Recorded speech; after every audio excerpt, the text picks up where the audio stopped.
Hi guys, and welcome back to the Cassie Project. So this week we're doing another episode of the original, the amazing Create This book. Do you know, I'm getting so excited because it's so chunky, it's so thick, and I feel like we're getting really close to finishing this one. I have picked 3 awesome prompts for us to do today with a little bit of a bonus.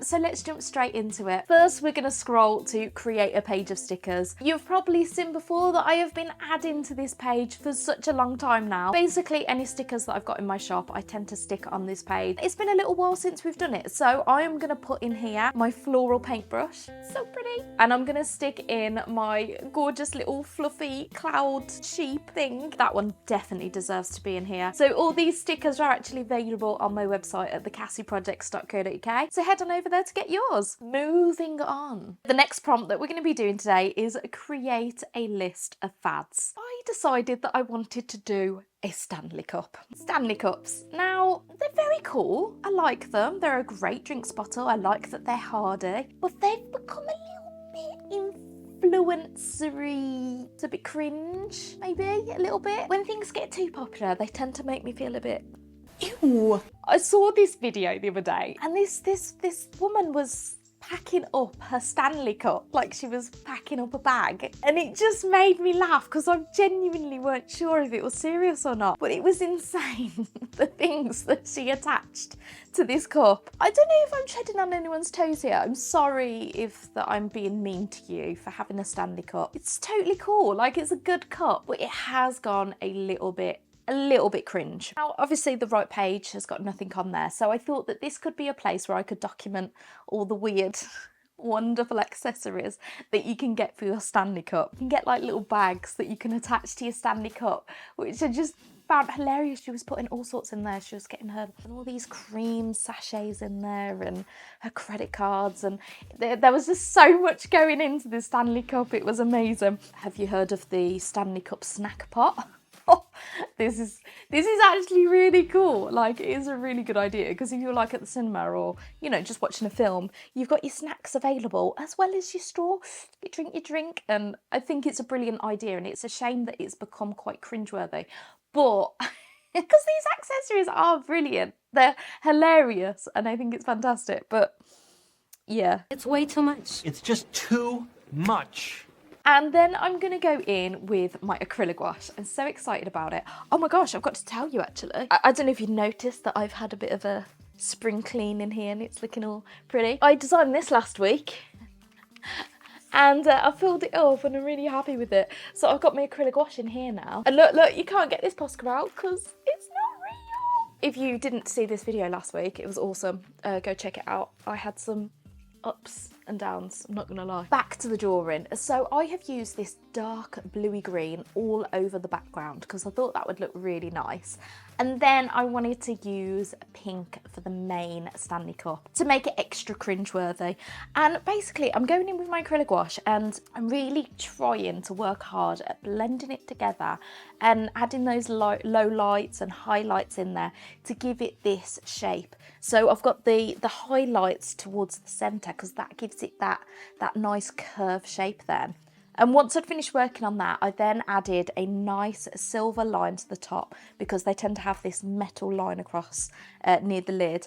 And then I used my Artex pens to add in the logo of the Stanley cup. They were just about fine enough to handle this logo. It was very fine and I was quite pleased with how it went. So I wanted to use really bright, vivid colours for the right page. So I've got this bright pink, this bright orange, this lime green, and then this purple colour, and I wanted those to be in all the boxes. I actually wanted to match those colours for all the different accessories as well. I made sure I added lots of outline into this right side because I thought that would make it all really stand out and pop. We've also got this little straw topper, which again is a really cool idea. And then at the bottom we've got a keychain because you can put your keys on them and everything. You can even add your kitchen sink onto these Stanley cups. So I thought I would do this, you know, cute little pom-pom with the little C on there. So there you go, there is my create a fad page. I hope I've not offended anyone by saying it's a little bit cringeworthy, but I enjoyed it all the same. And I think Stanley cups are absolutely brilliant. It was just that one video that just got me. Funny. Moving on, what have we got? Oh, we have got create contrast. So this says, think of a pair of opposites, present them together on this page. Examples: good and evil, light and dark, etc. Basically, I was thinking what I could do is think of lots of different contrasts and try to fill this page with all the different contrasts. So I was thinking of thin and wide, tall and short, flames, heat, cold, water, rain or the sunshine, the weather, the contrast in weather, contrast of colours, of course. It's also like shadow and light. These were all the things that I was thinking about, and then I tried to tie them in all together with this drawing. I actually went in with my pen, can you believe it? Woohoo! That's embarrassing. I drew this thin, long, tall man, and then I did this short, wide woman on the other side. So they're kind of like a little couple, very opposite. You know how opposites attract. And I decided that I would make her have this flame hair. She's going to represent like fire, whereas he's going to represent more like water. On the flame page, we could have an umbrella to represent the contrast. So we've got this flame girl, but it's raining, whereas it's not raining on the other side. So I drew an umbrella to represent that, and then I've got him holding the umbrella for her. A bit of romance, a bit of contrasting romance there. And then I wanted to go in with the colours. So I wanted one page to contrast against the other page. So I'm adding this blend of red, orange and yellow on the left page. And then I'm going to do the opposites on the right page. So I'm going to have green, blue and purple, because red and green are contrasting colours. Orange and blue, contrasting colours, yellow and purple, contrasting colours. So I thought that worked really nicely, and they're nice and blended together. So I did that in watercolour, but then I felt like it wasn't popping quite enough. So I thought I would go in with some acrylic gouache to go over that. Now I'd seen what I wanted it to look like, I thought, yeah, I'm going to go in and I'm going to be confident. So I got my acrylic gouache out and went over that again, copying the same colours, and I felt like that really added something to the page. Now I wanted to do something quite clever with the shadowing. So I wanted to use a black acrylic marker, my Artex marker, to fill in the background behind the flame lady, so you could really see her colours on her body and on the umbrella. Whereas on the other page, I wanted him to be the shadow, so he's completely in black, whereas the background shows the colour. And I thought that all those things are now really contrasting against each other, and I really, really like it. I'm so proud of this. Like, I think it worked together really nicely, and there's something so beautiful about contrasting colours. I think it just makes things stand out so much. So it's a really showy page, and I really like that. Now finally we have got create drawing variation. So this one says choose one object, draw it over and over again using as many different methods as possible. So I wanted to start with watercolour. So I got out some watercolour paper and I drew out a very simple sketch of a slice of a watermelon. And then I went over that with my Unipin fine liner, because at first I wanted to start off with something that would make me feel comfortable. So I'm doing that line and wash watercolour.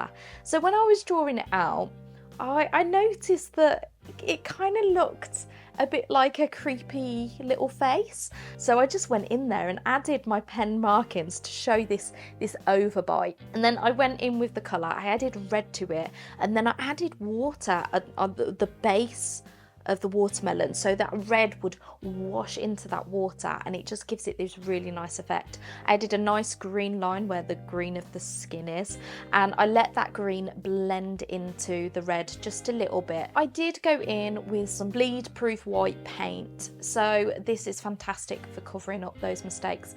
Now I noticed with my overbite I added some black around the top because I was going to do some like shadowing, and I didn't like that, so I just got rid of that using the white paint. I also added some white to the eyes to make those stand out a little more.